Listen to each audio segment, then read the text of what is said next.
بسم الله الحمد لله والصلاة والسلام على رسول الله وعلى آله وصحبه ومن والاه. رب اشرح لي صدري ويسر لي أمري واحلل عقدة من لساني يفقهوا قولي.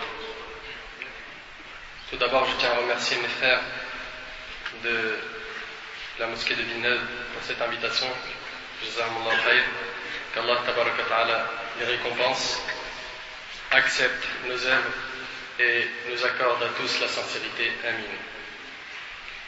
Mes frères et sœurs, aujourd'hui, on va parler de la nuit des plus grandes joies de notre prophète alayhi salatu wassalam.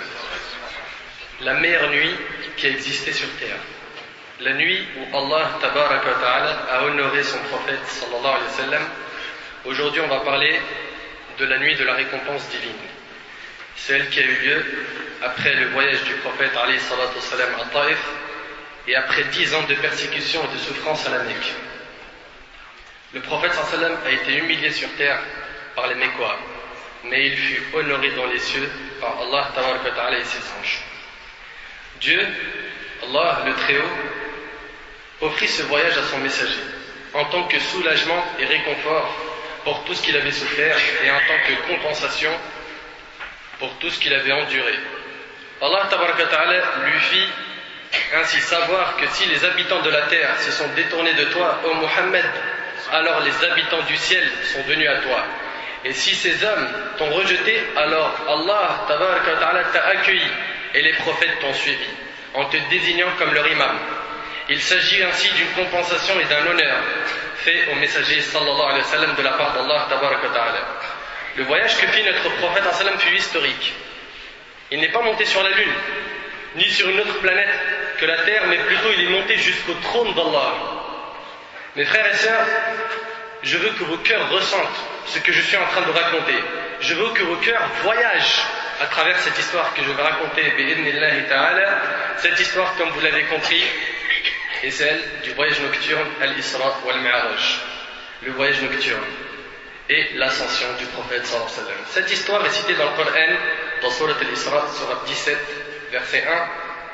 بعد أعوذ بالله من الشيطان الرجيم بسم الله الرحمن الرحيم يقول الله سبحانه وتعالى سبحان الذي أسرى بعبده ليلا من المسجد الحرام إلى المسجد الأقصى الذي باركنا حوله لنريه من آياتنا إنه هو السميع البصير. Allah dit gloire et pureté à celui qui de nuit fit voyager son serviteur Muhammad sallallahu alayhi wa sallam de la mosquée Al-Haram, la mosquée de la Kaaba, à la mosquée Al-Aqsa, dont nous avons béni l'alentour, afin de lui faire voir certaines de nos merveilles. C'est lui vraiment qui est l'audient et le clairvoyant. Donc cette histoire, elle est citée dans le Coran, mais elle est aussi dans Sahih al-Bukhari. Elle est aussi dans Sahih al-Bukhari, le livre le plus authentique après le Coran, selon Anas ibn Malik, et plusieurs autres compagnons l'ont rapporté. Radiyallahu anhum jami'an. Cette histoire commença durant une nuit. Et comme vous le savez, notre prophète sallallahu alayhi wa sallam avait l'habitude de prier la nuit jusqu'à ce que ses pieds enflent, car il avait le souci de la communauté, un souci oublié par de nombreux musulmans. Hélas, le prophète sallallahu alayhi wa sallam dormait auprès de la Kaaba quand soudain l'ange Gabriel, Jibril alayhi salam, vint à lui fendit la poitrine et le prophète sallallahu alayhi wa sallam dit: on m'extrayait le cœur et après l'avoir lavé avec l'eau de Zamzam, on me remit mon cœur à sa place en le remplissant de la foi et de la sagesse. Subhanallah. Subhanallah. Le cœur du prophète sallallahu alayhi wa sallam a été retiré et lavé devant lui. Et le prophète sallallahu alayhi wa sallam voyait tout cela. Ceci montre bien la puissance d'Allah tabaraka wa ta'ala, qui, comme vous le savez, est capable de tout. Innama amruhu idha arada shay'an an yaqula lahu kun fayakun. Quand il veut qu'une chose devienne telle ou telle chose, il lui dit soit, et elle devient dans l'immédiat. Parmi les choses aussi qui ont impressionné notre prophète alayhi salatu wassalam, dans ce voyage, il y a eu le buraq. Le buraq, c'est quoi le buraq? Le prophète sallallahu alayhi wa sallam nous le décrit en disant al-buraq, et ça toujours là je suis en train de continuer le hadith d'Anas ibn Malik qui est dans le Bukhari, il est long. Donc si vous n'entendez pas à chaque fois, c'est rapporté par qui? C'est le même hadith que je suis en train de détailler. Le prophète sallallahu alayhi wa sallam a dit al-buraq est une monture blanche. Une monture blanche, plus grande qu'un âne et plus petite qu'une mule, qui pose son pied aussi loin que son regard peut porter. Subhanallah, ça c'est un pas chez elle. il pose son pied aussi loin que son regard peut porter. Subhanallah, il monta sur cet animal qui est super rapide. Il s'est rendu à Jérusalem et il est monté au-dessus des 7 cieux, puis la même nuit, il était de retour à la Mecque.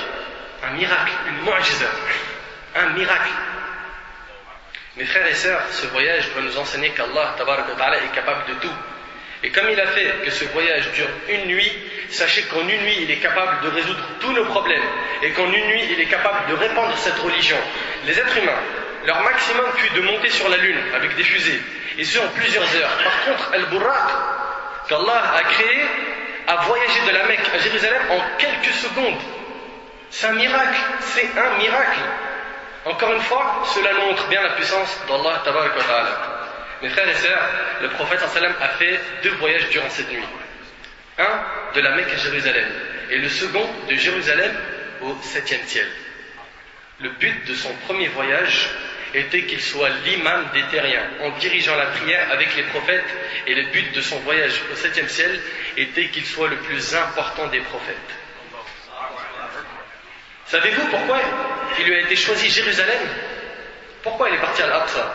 La réponse est pour que chaque musulman et musulmane se sente responsable de la mosquée d'Al-Aqsa qui se trouve en Palestine. La Palestine, mes frères et sœurs, est un dépôt qu'Allah nous a confié, c'est une amana. Et vous savez très bien ce que vivent nos frères là-bas.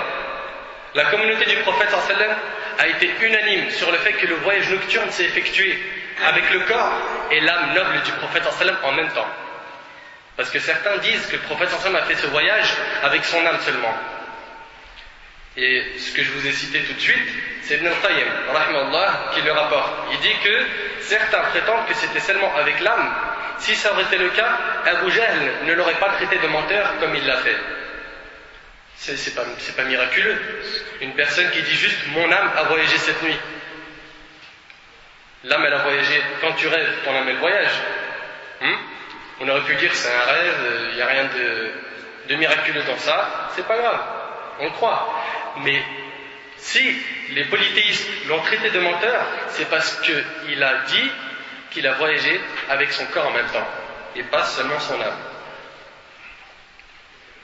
Le prophète, une fois arrivé à Jérusalem, attacha son buraq, cet animal très rapide. Le prophète entra à la mosquée sacrée d'Al-Aqsa et il fut stupéfait de la scène car le prophète Ibrahim était en prière. Pareil pour Moussa alayhi salam, Isa alayhi salam, c'était la première fois qu'il voyait les prophètes. Après ça, les prophètes se sont tous alignés et l'ange Gabriel a dit au prophète dirige la prière au Muhammad. Le prophète était étonné de diriger la prière en ayant derrière lui l'ami intime d'Allah, Khalilullah, Khalilur Rahman, le prophète Ibrahim alayhi salatu wassalam. Il y avait derrière lui aussi Isa qui faisait revivre les morts grâce à Allah. Derrière lui Moussa, Kalimullah, celui qui a parlé à Allah et pour qui la mer se sépara en deux. Après l'accomplissement de la prière, il se retourna et vit tous les prophètes prier derrière lui. Il n'en croyait pas ses yeux. Imagine-toi mon frère, toi qui m'entends, ma sœur, toi qui m'entends, quand tu vas à la mosquée pour prier, ou imagine quand tu vas un jour faire ton tarawih et tu rentres dans la mosquée, tu vois le premier rang, il y a le prophète Ibrahim alayhi salatu wassalam, le prophète Moussa, le prophète Isa. C'est pas des ulama, parce qu'aujourd'hui ici on voit juste des savants, on dirait regarde il y a tel savant, non c'est des prophètes. Imagine si tu vois ça, imagine la scène. Il voit le prophète Ibrahim, Moussa, Isa alayhi salam avec d'innombrables autres prophètes, et celui qui dirige leur prière c'est le prophète sallallahu alayhi wa sallam. Ce qui s'est passé en fait, c'est que tous ces prophètes avaient reconnu notre prophète ensemble comme étant le sceau des prophètes, le dernier des prophètes, Khatam al-Nabi, il n'y en a plus après lui. Et ils lui remirent en main la responsabilité de leur communauté. Voilà, Ya Muhammad, à partir d'aujourd'hui, c'est toi qui es responsable de nos communautés. Le prophète s'est acquitté de sa mission. Il a bien transmis le message et il nous a confié cette responsabilité car après lui, il n'y a plus de prophète. Nous sommes donc, mes frères et sœurs, des messagers. Nous devons transmettre son message à toute l'humanité car cette religion est le chemin du paradis. Après la prière qu'a fait le prophète avec les prophètes, un ange vint le saluer. Cet ange, vous savez, c'était qui? C'était l'ange Malik. Malik, c'est qui? C'est le gardien de l'enfer, qui lui annonça qu'il allait être épargné de l'enfer.